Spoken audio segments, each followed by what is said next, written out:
Bonjour à tous et bienvenue dans 6 minutes chrono, votre émission de la rédaction de Lyon Capitale. Aujourd'hui, nous recevons Cédric Van Stevendel, le maire de Villeurbanne. Bonjour. Bonjour.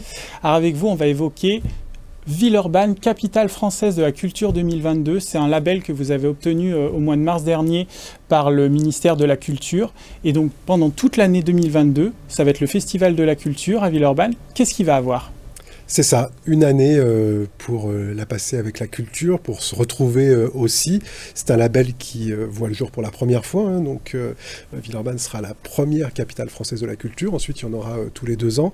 Et donc, on a concocté avec l'ensemble des acteurs culturels de Villeurbanne, mais aussi les acteurs de la métropole, un programme assez incroyable avec près de 800 événements qui sont programmés tout au long de l'année. On a dit que cette capitale française de la culture, elle voulait faire place aux jeunes. Donc il y aura de la programmation pour la jeunesse, mais il y en aura pour tous les âges, pour tous les goûts. Il y aura du théâtre, il y aura de la musique, il y aura des expos, il y aura bien sûr des arts de la rue, puisque pour Villeurbanne, les arts de la rue, c'est un peu son ADN avec le Festival des Invites, là, qui sort d'une très très belle édition en septembre. Donc il va y en avoir de partout. Et puis surtout, on a gagné finalement, puisque c'était une compétition entre 30 villes, parce qu'on a mis au cœur de notre projet la jeunesse et le fait que la culture soit très présente dans les établissements scolaires. On va mettre en place dans chacun des 25 groupes scolaires de la ville des mini-mix, des centres dans lesquels la culture sera présente avec des médiateurs qui sont embauchés en CDI. Donc ce ne sera pas juste 2022, ensuite ça va continuer. Donc voilà, plein de choses à découvrir à Villeurbanne sur cette année 22. Oui, l'idée c'est de profiter de cette année aussi pour surfer dessus pour les années à venir. Complètement. Nous, en tout cas, on ne peut pas imaginer que finalement, ça soit un one-shot. Il faut absolument que ça vienne modifier en profondeur, améliorer nos politiques culturelles. Et donc, la question de la place des jeunes sera importante, mais aussi la question de comment est-ce que les institutions culturelles villeurbanaises, mais aussi métropolitaines, travaillent ensemble pour améliorer l'accès de chacune et de chacun à la culture. Autant de sujets sur lesquels on pense qu'en 2022, le caractère un peu exceptionnel du label va favoriser des initiatives un peu renouvelées sur lesquelles on espère capitaliser pour les années à venir. Alors vous l'avez dit, c'est un peu la culture pour tous, partout, tout au long de l'année à Villeurbanne. C'est pas juste un événement, c'est pas un festival de Cannes avec des paillettes et après plus rien, quoi. L'idée, c'est vraiment 800 événements tout au long de l'année dans tous les coins de Villeurbanne.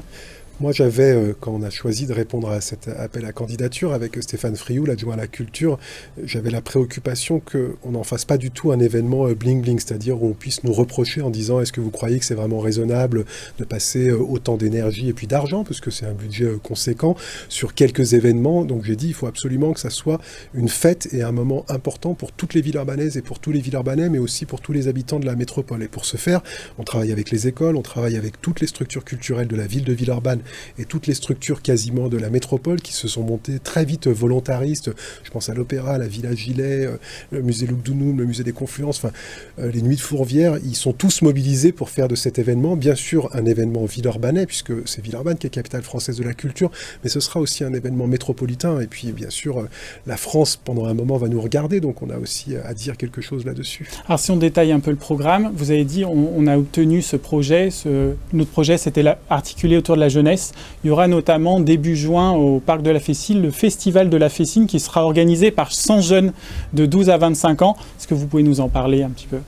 Oui, l'idée c'était de se dire place aux jeunes. Une fois qu'on a dit ça, l'idée c'est vraiment qu'ils aient entre guillemets les clés du camion, si vous me permettez l'expression, c'est-à-dire qu'ils vont s'occuper de toutes les étapes de la création d'un festival, depuis bien sûr la programmation, parce qu'on pense souvent à ça, mais régie son, régie lumière, etc. Et ils vont être accompagnés en ça par le service jeunesse de la ville de Villeurbanne, mais on a aussi eu des propositions des scènes de musique actuelles de l'agglomération qui ont proposé de les former, je pense au Transbo, je pense à Ninkasi et à d'autres qui ont dit nous on veut bien jouer le jeu de former les jeunes pour leur permettre de faire ce festival. Donc c'est pas du tout un festival au rabais ou un petit festival parce que ça serait des jeunes, ça va être un vrai festival, mais ils auront toute leur place dans la programmation, dans ce qui va s'y passer, dans l'ambiance. Ils ont commencé à travailler il y a maintenant 3 semaines. Il leur reste quelques semaines pour finaliser les choses et rendez-vous en juin. Le jour de la fête de la musique aussi, il y aura un grand banquet entre Lyon et Villeurbanne, donc pour les connaisseurs, Cour-Émile-Zola, Courviton, toute la ligne droite un peu qui va du périphérique jusqu'au Rhône.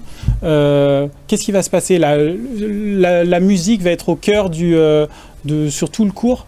En fait, il se trouve qu'en 22, c'est les 40 ans de la fête de la musique qui ont été mis en place par Jacques Lang. Et c'est vrai que dans un échange avec le maire de Lyon, Grégory Doucet, on s'est dit, et si on faisait un événement un peu particulier pour ces 40 ans? Et on s'est dit qu'on allait finalement revenir à l'esprit originel de la fête de la musique.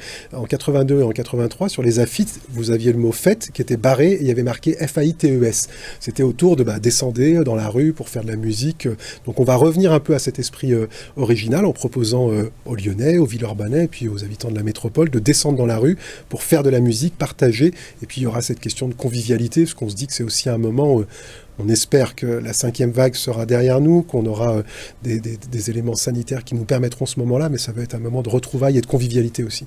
Cette capitale française de la culture, c'est un moyen aussi pour Villeurbanne, qu'on dit souvent un peu satellisée à Lyon, de s'émanciper aussi, d'avoir sa propre existence.